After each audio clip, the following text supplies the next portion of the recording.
గురువుగా రాముడు కూర్చున్నప్పుడు ఆత్మారాముడై కూర్చుంటాడు. భరతుడు వెనక్కి వెళ్ళిపోతాడు, హనుమ ముందుకు వచ్చేస్తారు. అగ్రేవాచయతి ప్రభంజన సుతే తత్వం మునిభ్య పరం వ్యాఖ్యాంతం భరతాదిభి పరివృతం. సభలో లేడు భరతుడు అనుకుంటారేమో అని చెప్పారు. భరతుడు ఉన్నాడు, వెనక్కున్నాడు. మునులు కూడా ఉన్నారు. ఎవరు ముందుకి అంటే తత్వార్థి, జ్ఞానార్థి, వైరాగ్యార్థి, భక్త్యార్థి ఆయన ముందుండాలి. వీరాసనం వేసుకుని సాయిబాబా గారు కూర్చున్నారంటే దాని అర్థం ఏమిటంటే ఎవడు భక్తి జ్ఞానములను కోరుకున్నాడో వాడు ముందుకు కూర్చోవాలి. అందుకే కానీ పనికి మాలిన కోరికలన్నీ కడుపులో పెట్టుకున్న వాళ్ళు అక్కడికెడితే ఆయన చిన్నబుచ్చుకుంటాడు, తప్పది. కానీ ఇవాళ ఆయన ఏ ఏడుపు ఏడిచారో అది పరమ సత్యం. ఆయన దగ్గరికి వెళ్ళే వాళ్ళలో 199 మంది కోరికలతో కాగిపోతున్న వాళ్ళే. ఎవడూ నిజంగా భక్తి జ్ఞానములతో ఆయన దగ్గరికి వెళ్ళిన వాడిని నేను చూడలేదు. మీరు ఏమైనా అనుకోండి, నాకు అభ్యంతరం లేదు. పంచ కట్టుకున్న కోటేశ్వరరావు ఇలాగే మాట్లాడతాడు. నేను ఉన్న సత్యం మాట్లాడతాడు. ఆయన దగ్గరికి వెళ్ళి కూర్చుని పుస్తకం చదువుకుంటూ కూర్చున్న వాడిని నేను ఎప్పుడు చూడలా. ఏ రామాయణమో భాగవతమో చదువుకుంటూ ఓ తత్వం తెలుసుకుందామని కూర్చున్న వాడిని నేను ఎప్పుడు చూడలా. ఎందుకు సాయిబాబా దగ్గరికి వెళ్తాను? ఇంట్లో పెళ్ళి, ఊళ్ళో ఉద్యోగాలు, కలిసి రావడాలు, కోట్లు కూడెట్టడాలు, అందుకు బాబా మందిరాలు. అది యథార్థం ఇవ్వాలి. కానీ ఆయన కూర్చున్న ఆసనం చూస్తే మనం ఎంత భక్తితో ఆయన్ని సేవించాలో అర్థమవుతుంది. కాబట్టి అసలు ఒక ఆసనం ఏమిటో, ఒక గురువు ఏమిటో, గురువు యొక్క తత్వం ఏమిటో అని తెలిస్తే కదా మనం ఆశ్రయించడానికి సరిగ్గా.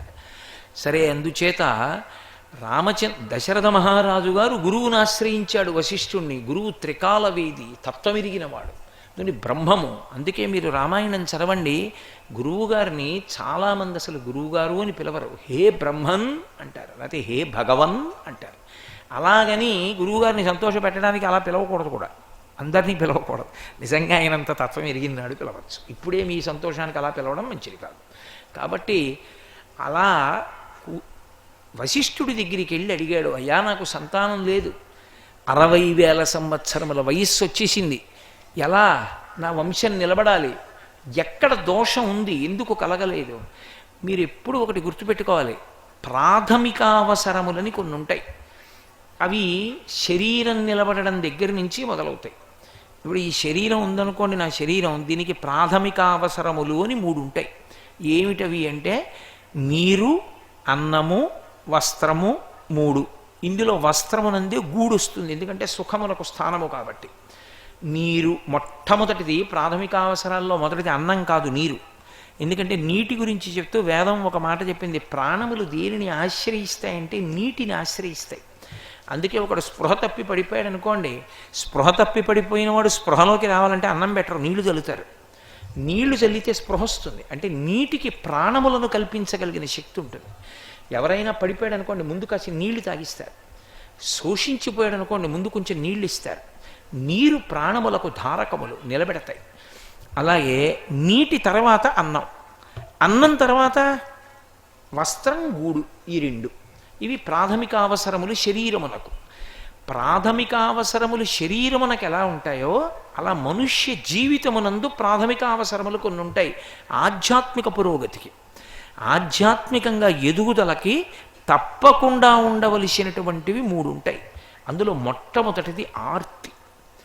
ఇన్ని ప్రాణులు ఉన్నాయి కదా, నేను ఇలా ఉన్నాను కదా, ఇలా ఉండడం వల్ల నాకున్న గొప్పతనం ఏమిటి, నేను ఏమిటి సాధించగలను, అవి ఏవి సాధించలేవు, ఇది తెలుసుకోవాలన్న జిజ్ఞాస, అది మొదట ఉండాలి. ఆ జిజ్ఞాసుడే గురువు రూపంలో వస్తాడు చెప్పడానికి. గురువు 2వది ప్రాథమిక అవసరం. 3వది సంతానం, ప్రత్యేకించి పుత్ర సంతానం. లేకపోతే ఆడపిల్ల పుట్టినా తప్పేం లేదు, ఆడపిల్లకు కొడుకు పుట్టచ్చు, మనవడు పుడితే, దౌహిత్రుడు పుడితే సరిపోయింది. అందుకే శాస్త్రమే అంగీకరించి, శాస్త్రం చెప్పనివి నేను చెప్పను, అలా చెప్పకూడదు కూడా. అపుత్ర పుత్రిణ సంతు పౌత్రిణ అంది శాస్త్రం. కొడుకు లేకపోతే కూతురు ఉంటే చాలా, కూతురికి కొడుకు పుడితే వాడి పూర్వపు తప్పుని ఈశ్వరుడు క్షమించేశాడని గుర్తు. దౌహిత్రుడు పుడితే కొడుకున్నట్టే లెక్క. కాబట్టి ఏ పాపం అడ్డొచ్చింది కొడుకు పుట్టకుండా, ఏది అడ్డుపడుతోంది, ఎందుకు ఇవ్వట్లేదు ఈశ్వరుడు, ఇది లెక్క కట్టగలిగినటువంటి వాడు గురువు. ఇప్పుడు ఏదో ఒక నాడిలోంచి రక్తం వెళ్ళటం లేదనుకోండి, ఒక కవాటంలోంచి రక్తం వెళ్ళకపోవడం వల్ల ఒక చోట తిమ్మిరిక్కిపోతోంది అనుకోండి. ఎందుకు తిమ్మిరిక్కిపోతోందో చెప్పగలిగిన వాడు వైద్యుడు ఒక్కడే. ఏమిటోనండి ఇదంతా లాగేస్తోంది, తిమ్మిరిక్కిపోతోంది అని వైద్యుడి దగ్గరికి వెడితే, నీ 2 వెన్నుపూసల మధ్యలోంచి ఒక రక్తనాళం బయటికి వచ్చిందయా, దాన్ని నొక్కుతున్నాయి వెన్నుపూసలు, ఒకటి అరిగింది, అందుకని అది బయటికి వచ్చింది, ఇది శస్త్రచికిత్స చేసి రక్తనాళాన్ని లోపలికి పెట్టి మళ్ళీ ఆ వెన్నుపూసలు రెండింటినీ క్రమపద్ధతిలో పెట్టాలి అని ఆయన శస్త్రచికిత్స చేశాడనుకోండి, తిమ్మిరి తగ్గిపోతుంది. ఎక్కడ ఇన్ని వేల రక్తనాళాల్లో ఏ రక్తనాళాలు వెంట్రుకలంతంత ఉంటాయి, అందుకే రక్త కేశనాళికలని పేరు బట్టి, వెంట్రుకంత సన్నగా ఉండి అందులోంచి ఎడుతూ ఉంటుంది రక్తం. ఆ వెడుతున్న వాటిలో ఎందులోంచి వెళ్ళవలసిన రక్తం వెళ్ళటం లేదో కనిపెట్టి దాన్ని ఒక్కదాన్ని పట్టుకుని అందులో పేరుకుపోయినటువంటి కొవ్వు తీసి వెళ్ళేటట్టుగా చెయ్యగలిగినటువంటి ప్రజ్ఞ వైద్యుడికి ఎలా ఉంటుందో, ఏ పాపం అడ్డుపడడం వల్ల ఉండవలసినది ఉండకుండా పోయిందో చెప్పగలిగిన వాడు గురువు. అదే పనిగా బోర్డు పెట్టుకుని చెప్పరు గురువులంటే. బోర్డు పెట్టి ఇచ్చిన 10 నుంచి 12 గంటల వరకు చెప్పబడను అని బోర్డు లెటరు. అనుగ్రహం కలిగితే చెప్తారు. వశిష్ఠ మహర్షి సంప్రదించు వేళలో అని పెట్టి ఏదో సంప్రదించడానికి ఇన్ని రూపాయలు అని బోర్డులు ఎప్పుడూ పెట్టుకోలేదు, అలా పెట్టుకోరు. గురువు అనుగ్రహిస్తే చెప్తాడు. ఎందుకు చెప్పడు అని మీరు నన్ను అడగచ్చు. ఏమంటే మరి అందరికీ చెప్పచ్చు కదా, చెప్తే వాళ్ళు ఏదో చేసుకుంటారు కదా అని మీరు నన్ను అడగచ్చు. కొన్నిటికి ఏమవుతుందంటే ఆ చేసుకున్న పాపం ఆ జన్మలో అనుభవించేస్తే పోతుంది, అక్కడతో పోతుంది. లేకపోతే అది జన్మజన్మాంతరముల యందు వెంటాడుతూ ఉంటుంది. మళ్ళీ కొంత పూర్తయి కొంత పూర్తవకుండా ఉంటుంది. అందుకే అందరి విషయంలోనూ జోక్యం చేసుకోరు. మరి దశరథుడి విషయంలో ఎందుకు జోక్యం చేసుకున్నాడు? కొడుకు లేకపోతే సామ్రాజ్యానికి వారసుడు లేడు, అన్యాక్రాంతం అయిపోతుంది రాజ్యం, అసలు రాజ్యంలో ధర్మ వ్యవస్థ పోతుంది, అందుకు జోక్యం చేసుకోవాలి. 2 దశరథుడు తన శిష్యుడైన వాడి విషయంలో గురువు పరాకుగా ఉండాలి. శిష్యుడికి కావలసిన అభ్యున్నతి అందుతోందా, అందట్లేదా, శిష్యుడికి ఏదైనా ప్రాథమికమైన ఇబ్బంది ఏర్పడితే గురువు తప్పకుండా తన తపశ్శక్తి చేత దానికి మార్గాన్ని చెప్పాలి. అలా చెప్పవలసిన కర్తవ్యం గురువు మీద ఉంటుంది అప్పుడు. కాబట్టి అయితే మీరు ఇక్కడ నన్ను ఒకటి అర్థం చేసుకోవాలి, గురువుగారు అని పిలిచిన వాళ్ళందరూ శిష్యులు కారు. మీరు నా శిష్యుడు అని సంప్రదాయ రీత్యా ఎవరిని అంగీకరించాడో వాడే శిష్యుడు. గురువుగారండి అని పిలిస్తే శిష్యులైపోరు. ఎవరిని గురువు శిష్యుడిగా స్వీకరిస్తాడు ఒక్కొక్క పద్ధతిలో, ఆ పద్ధతిలో ఎవరిని స్వీకరించాడో వాళ్ళ జీవితంలో అభ్యున్నతి కలగాలి అని తను ప్రార్థన చేస్తూ ఉంటాడు. అలా చేశానని చెప్పక్కర్లేదు, చేస్తారు గురువుగారు. నేను ఒక ఉదాహరణ చెప్పాలంటే, నా గురించి మా గురువుగారు ఎన్నో చేస్తూ ఉంటారు, నేను కూడా చేసుకోను. గ్రహణం వస్తే మా గురువుగారు శ్రీశైలం వెళ్ళి రాత్రంతా జపం చేసి ఆ జపంలో కొంత భాగం నాకు ధారపోసేస్తారు. మహానుభావుడు మా గురువుగారు నాకు అంత బలాన్ని కట్టబెడుతున్నారు కాబట్టి ఇన్ని ఊళ్ళు వెళ్ళి ఇన్ని ప్రసంగాలు చేసి కూడా నిలబడగలిగాను, లేకపోతే ఎప్పుడూ పడిపోదును. కాబట్టి ఇవాళ ఇంకా ఇలా ఉండగలిగాను అంటే అది మా గురువుగారి అనుగ్రహం, మా గురువుగారు పెట్టిన భిక్ష. అందుకే ముందు గురువుకి నమస్కరించి గురువుకి మంగళం చెప్పి ఉపన్యాసం పూర్తి చేయడం. కాబట్టి వశిష్ఠుడు చెప్పాలి దశరథుడికి, అందుకు వెళ్ళాడు దశరథుడు. వశిష్ఠుడికి లోచూపు ఉంది తపస్సు చేత, అందుకని కళ్ళు మూసుకుని చూశాడు. ఎక్కడ చేశాడో పాపం, ఎందుకు పుట్టరు బిడ్డలు అని. అది మనకి చెప్పక్కర్లేదు, వశిష్ఠుడికి చెప్తే చాలు. ఇప్పుడు కావలసింది ఏ పాపము అన్నది కాదు, ఆ పాపం పోవడానికి మార్గం కావాలి కాదు. మార్గం అవసరం తప్ప ఏ పాపం చేశావో, నీ వ్యాధి ఎలా ఉందో, ఎక్కడ అడ్డం పడిపోయిందో, ఎందుకు తిమ్మిరిక్కిపోయిందో ఎంత చెప్తే మాత్రం ఉపయోగం, తిమ్మిరిపోయే మంది ఇవ్వడం ప్రధానం. అందుకే వశిష్ఠుడు ఆలోచించి విరుగుడు చెప్పాడు. అశ్వమేధయాగం చేయవయా, నీ పాపం పోతుంది. పాపం పోతుంది, మంచి కొడుకులు పుట్టాలంటే ఇష్టి చెయ్యాలి, కొడుకులు కావాలని. ఈ 2 చెయ్యి అన్నాడు. చేయించేవాడెవరు అన్నాడు. వశిష్ఠుడు లేడా? ఉన్నాడు. కానీ సద్య ఫలితం ఇవ్వాలంటే అంతటి నిష్ఠాగరిష్ఠుడు ఉండాలి. ఋష్యశృంగుణ్ణి తీసుకురా అన్నాడు. ఋష్యశృంగుణ్ణి తీసుకొచ్చాడు. ఋష్యశృంగుడు అడుగు పెడితే వానలు పడతాయి, అంతటి ధర్మాత్ముడైన. ఇప్పటికీ శృంగేరిలో ఎప్పుడూ వానలు ఎందుకు పడతాయంటే ఋష్యశృంగుడు తపస్సు చేసిన ప్రదేశం, అందుకే ఎప్పుడూ వానే శృంగేరిలో శరతహరితారణ్యాలు ఉంటాయి. అటువంటి ఋష్యశృంగుణ్ణి తీసుకొచ్చి అశ్వమేధయాగం పూర్తి చేశాడు. ఇప్పుడు ఆయన పాపం పోయింది. బిడ్డలు పుట్టకుండా ఏ పాపం అడ్డుపడుతోందో ఆ పాపం తొలగిపోయింది. ఇంక ఇప్పుడు ఏం కావాలి దశరథుడికి? ఆ పాపం పోయింది కాబట్టి కొడుకు కావాలి. కొడుకు కావాలి కాబట్టి నాకు కొడుకు కావాలి అని ఋష్యశృంగుణ్ణి అడిగాడు. నాకు పాపం పోయింది, కొడుకు కావాలి, మంచి కొడుకు కావాలి, అలా కొడుకులు పుట్టేటట్టుగా నా చేత చేయించు అన్నాడు. అంటే ఋష్యశృంగుడు అన్నాడు, ఇష్టింతేహం కరిష్యామి పుత్రీయాం పుత్రకారణాత్ అధర్వశిరసి ప్రోక్తై మంత్రై సిద్ధాం విధానత అన్నాడు. ఏదైనా సాధించాలి అంటే వేదం ఒక్కటే ప్రమాణం. అధర్వశిరస్సు అని వేదంలో ఒక భాగం ఉంది. అందులో ఒక మంత్రముల చేత ఒక ఇష్టి ఉంది. ఆ ఇష్టి నీ చేత చేయిస్తాను. ఇష్టి అంటే హోమం చేస్తారు. ఆ హోమం చేసేటప్పుడు దీక్షితుడై ఉండాలి. దీక్షితుడు కాకపోతే ఫలితాలు ఇవ్వవు. దీక్షితుడై ఉండడము అన్న మాటకు అర్థం ఏమిటంటే, యజ్ఞం చేస్తున్నాను అనుకోండి, నేను యజ్ఞం తలపెట్టాను అనుకోండి, ఆ యజ్ఞానికి నేను సుముహూర్తం చూసుకుని నా భార్యతో కలిసి ఇంట్లోంచి బయలుదేరి మొట్టమొదట యజ్ఞ భూమిని అంతటినీ కూడా నాగలి చేత ఎద్దులు కట్టి యజమాని దున్నాలి. ఎందుకు ఎద్దులు కట్టి దున్నడం నాగల్ని అంటే, ఎద్దు యొక్క డెక్కల యందు అమృత బిందువులు ఉంటాయి. ఎద్దు భూమిని తొక్కిందనుకోండి అమృత బిందువులు పడతాయి. పడితే అలక్ష్మి కిందకెడుతుంది, లక్ష్మి పైకి వస్తుంది.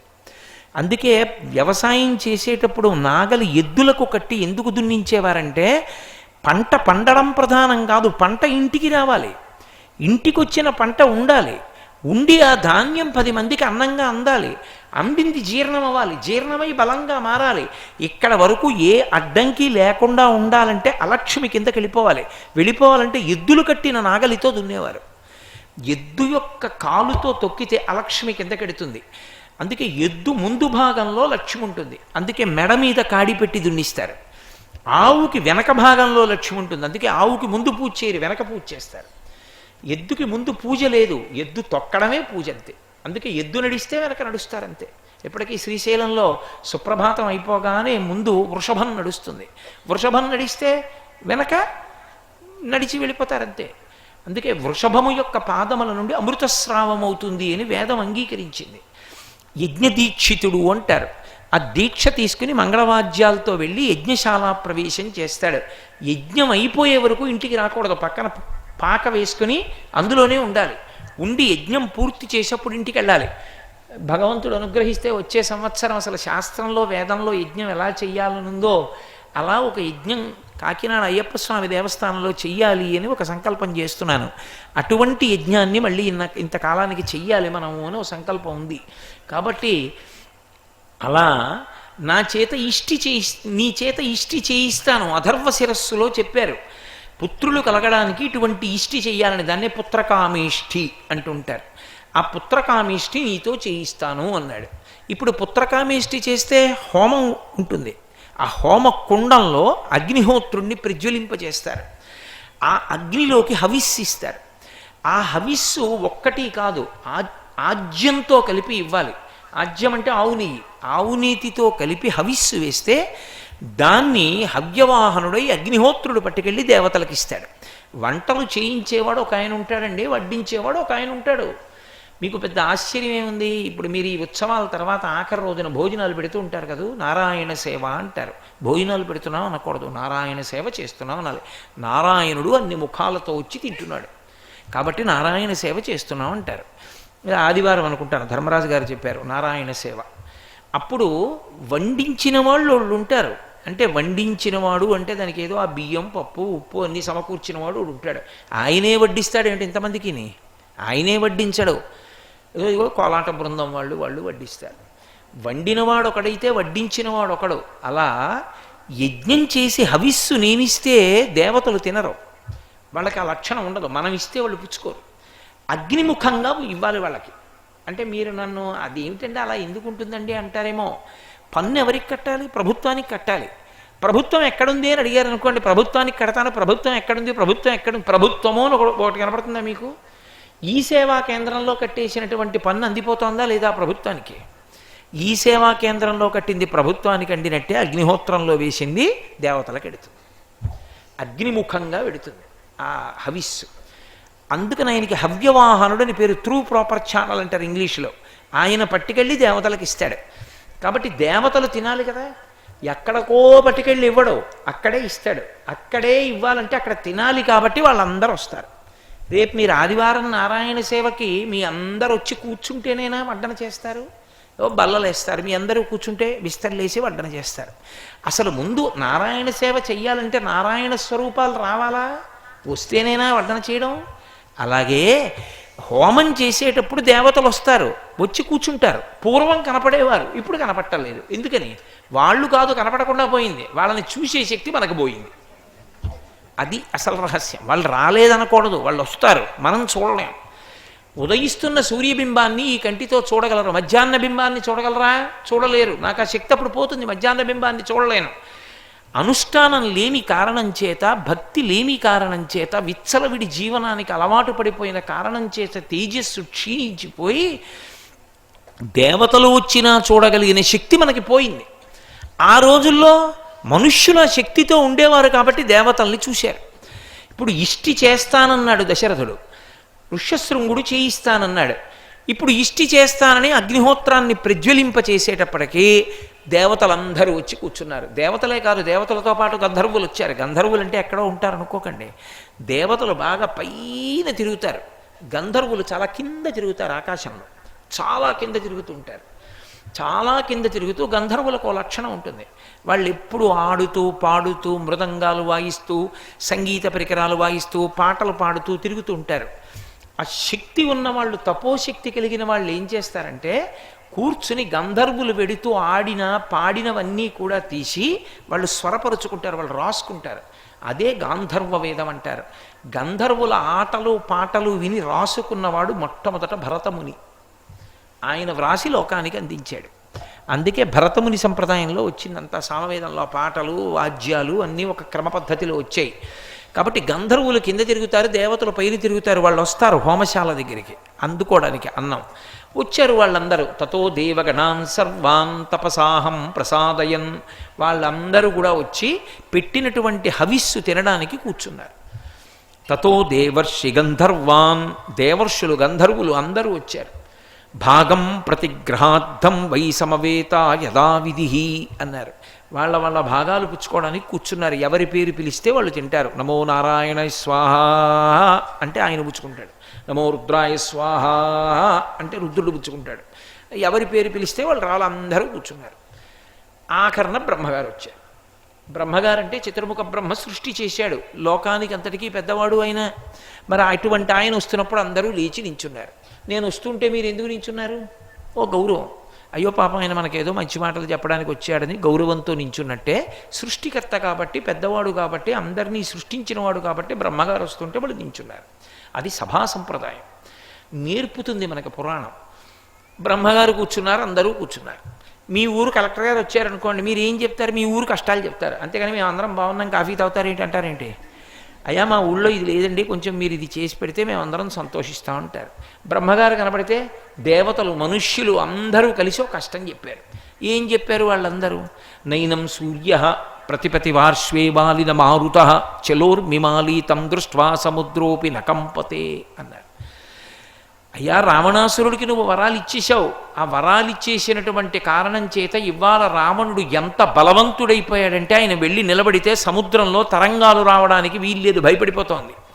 సూర్యుడు గట్టిగా ప్రకాశించడానికి వీల్లేదు, భయపడిపోతున్నాడు. గాలి గట్టిగా వేయకూడదు, భయపడిపోతోంది. అందరితో యుద్ధం చేస్తాడు, అందరి పీచ మడుస్తాడు. అదే పని, ఇంకో పని లేదు, అందరినీ బాధపెడుతూ ఉంటాడు. ఎందుకని? నువ్వు ఇచ్చిన వరాలే. అతను చనిపోయే మార్గం ఏమైనా ఉందా అని అడిగారు. ఆయన కళ్ళు మూసుకుని ఒక్క క్షణం ఆలోచించి, అవును రోయ్, వరాలు ఇచ్చిన మాట నిజమే, నేనివ్వలేదు, వాడు అడిగాడు నన్ను. అడిగినప్పుడు వీళ్ళ చేతిలో చచ్చిపోకూడదని నన్ను అడిగాడు. అడిగినప్పుడు అబ్బో చాలా పెద్ద చిట్టా చెప్పాడు పేర్లు. ఆ పేర్లు చెప్పిన వాటిల్లో దేవ యక్ష గంధర్వ కిందిర కింపురుషాదులు అందరూ ఉన్నారు. అందుకే రావణుణ్ణి వాళ్ళెవరూ చంపలేరు. ఇప్పుడు నాకు జ్ఞాపకానికి వస్తోంది, నరుణ్ణి వానరుణ్ణి అడగలేదు. అడగకపోవడం కాదు, తృణభూతహితామన్యే ప్రాణినో మానుషాదయ అన్నాడు, ఉత్తరాఖండలో చెప్తారు. అందరి పేర్లు చెప్పి వీళ్ళ చేతిలో నేను చచ్చిపోకూడదు అని అడిగి నరుడి చేతిలో చచ్చిపోకూడదని నేను అడగనన్నాడు. ఎందుకు అడగనో తెలుసా అన్నాడు బ్రహ్మగారిని. ఆయన ఏం అడగలేదు ఎందుకని. ఆయనే చెప్పాడు జవాబు. పనికి మాలినవాడు మనుష్యుడు నన్నేం చేస్తాడు, వాడి పేరెత్తి మళ్ళీ వరం ఒకటే, నేను అడగనే అవతల పంపన్నాడు. అంటే మనుష్యుడంటే అంత చులకన రావణాసురుడు ఉన్నటువంటి కాలంలో. మనుష్యుడంటే అంత పనికి మాలినవాడని నరుడి పక్కన వానరుణ్ణి చేర్చాడు. వీళ్ళ 2 పేర్లు నేను ఎత్తనన్నాడు. అన్నాడు కాబట్టి నరుల చేతిలో చచ్చిపోతాడన్నాడు. అనగానే అక్కడ ఉన్న వాళ్ళందరూ దశరథ మహారాజు గారి పక్కన నరులు కాదు, మనుష్యులేగా. అయితే మేము చంపేయచ్చన్నమాట అనుకుని మురిసిపోతున్నారు.